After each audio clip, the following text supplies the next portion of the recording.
మీ అందరికీ ఒక మాట అండి, ఆడేసుకుందాం మన పొట్టేలు గడితో గట్టిగా ఆడేసుకుందాం. ఒకసారి ఈ వీడియో చూసేయండి, మిగతా మనం తర్వాత మాట్లాడేసుకుందాం. ఇప్పుడు ఆ నవరత్నాలు ఏంటో ఒకసారి చూద్దాం. ఇవన్నీ నవరత్నాలండి, 100% అమలుపరిచాడు. Enjoy with enjoy. పట్టపగలు మిట్ట మధ్యాహ్నం కళాశాలలో స్కూళ్ళలో నడి రోడ్డు మీద బస్ స్టాండ్లు కూడా ఎంజాయ్ నమ్మేసి పిల్లల్ని ఎంజాయ్ చేయమని చెప్పేవాడు మన జగన్మోహన్. కూటమి విత్ గంజాయ్. కూటమి పార్టీ నాయకులు గంజాయి కొడుతూ హైదరాబాద్ లో అడ్డంగా దొరికిపోయారు. అది రాష్ట్ర ప్రజలందరికీ కూడా తెలుసు, నీకు కూడా తెలుసు. నువ్వు దానికోసం మాట్లాడితే నీకు చంద్రబాబు నాయుడు గారు పేమెంట్ పంపరు.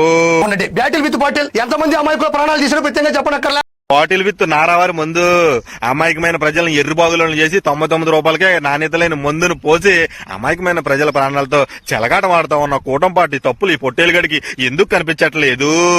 ఈ కూటమి పార్టీ అధికారంలోకి వచ్చాక ఎక్కడ పడితే అక్కడ కల్తీ మందు తయారు చేసే ఫ్యాక్టరీలు పుట్టగొడుగులా పుట్టుకొస్తా ఉంటే అవి ఆధారాలతో సహా పట్టుబడతా ఉంటే ఎందుకు ఈ పొట్టేలుగడి దానికోసం మాట్లాడలేదు?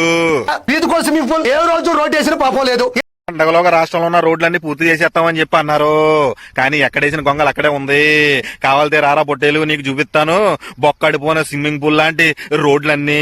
ఎదిరిస్తే వేసేస్తా. తోట చంద్రయ్య, నన్న సుబ్బయ్య, డాక్టర్ సుధాకర్, డ్రైవర్ సుబ్రహ్మణ్యం అంతా వింత.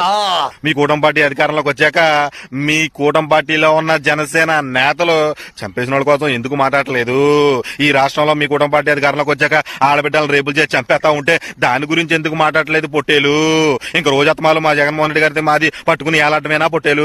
కొండలని మింగి అనకొండ, ఋషికొండ ప్రథమ ఉదాహరణ. తిరుమల దాకా వచ్చాడు, ఆ భగవంతుడే కాపాడుకున్నాడు.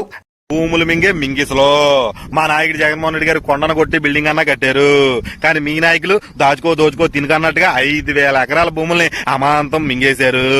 మరి దానికోసం ఎందుకు మాట్లాడలేదు నీ పొట్టేలు? నా భూతే నా భవిష్యత్తు. ఇంకా బూతుల గురించి చెప్పలే. ఎడ చూడు, ఇగో ఇందాక చెప్పిన మహానుభావుడు ఫోటో కూడా ఉంది. భూతో నా భవిష్యత్తు. మీ కుటుంబ పార్టీ నాయకులు కూడా వర్తిస్తుంది అనుకుంటా. ఒక బొండావమైనా, ఒక అయ్యన్నైనా, ఒక చింతమనేనైనా, ఒక పట్టాబైనా, ఒక చంద్రబాబు నాయుడు గారైనా, లోకేష్ గారైనా, కళ్యాణ్ గారైనా బూతులు మాట్లాడాలంటే ఈ కూటమి పార్టీ నాయకుల తర్వాతే. మనం ఒకేళ్ళు ఇలా చూపించామనుకో 100 ఏళ్లు మన వైపు చూపిస్తారా నీ పొట్టేలు? ముందు మన కింద నలుపు మనం చూసుకోండి, పక్కన నలుపు కోసం తర్వాత మాట్లాడుకోవచ్చు. ఎట్లండి ప్యాన్ ఇండియా ప్యాలెస్ లో ఆంధ్ర రాష్ట్ర వ్యాప్తంగా 26 జిల్లాల్లో ప్రభుత్వ స్థలాల్లో ప్రజల సొమ్ముతో ప్రతి చోట వైఎస్ఆర్సీపీ కార్యాలయాలు ఉన్నాయి. అంటే ఇది కూడా చూడండి, మంచిది ప్యాన్ ఇండియా ప్యాలెస్. కూటమి పాన్ ఇండియా ప్యాలెస్ భాగంలో మరొకటి, ఈ రాష్ట్ర ప్రతి నియోజకవర్గంలో ప్రభుత్వ భూముల్లో ప్రజల సొమ్ముతో మీ చంద్రబాబు నాయుడు గారి కూటమి పార్టీకి సంబంధించిన పార్టీ ఆఫీసులు కూడా ప్రతి నియోజకవర్గాల్లో ఉన్నాయి. రా, దగ్గరుండి మరీ తీసుకెళ్లి చూపిస్తాను ఎక్కడెక్కడ ఉన్నాయో. ఏడా భార్య ముద్దు, తల్లి చెల్లి వద్దు, ఇది నెంబర్ 1. మనం ఖచ్చితంగా దీన్ని గౌరవించాలి. బాయ్. నందమూరి ఫ్యామిలీ వద్దు, నారా ఫ్యామిలీ రాజకీయాలకు ముద్దు అన్నట్టుగా మా జూనియర్ ఎన్టీఆర్ అన్న రాజకీయంగా వాడేసుకుని అవసరం అయిపోయాక కూటమి పార్టీ నాయకుల చేత మా జూనియర్ ఎన్టీఆర్ అన్న తల్లిని తిడితే కనీసం దాని గురించి మాట్లాడలేని ఈ చంద్రబాబు నాయుడు గారి కూటమి పార్టీ వాళ్ళని మనం ఖచ్చితంగా గౌరవించి తీరాల్సిందే. బాబాయ్ని పైకి పంపించి ఒకసారిగా కూడా బాయ్ బాబాయ్ అని చెప్పినటువంటి పరిస్థితి. బాయ్ మామా. చంద్రబాబు నాయుడు గారి రాజకీయ ఎదుగుదల కోసం పిల్లనిచ్చిన మామని కూడా చూడకుండా, సొంత మామని సైతం లెక్క చేయకుండా వెనక నుంచి వెన్నుపోటు పొడిచి పార్టీ లాగేసుకుని సొంత మామని పైకి పంపేశారు చంద్రబాబు నాయుడు గారు. ఎరా పొట్టేలు, నీకేనా నవరత్నాలు? మాకు లేవా మీ కూటమి పార్టీ వాళ్ళ కోసం నవరత్నాలు? నీ పొట్టేలుగే.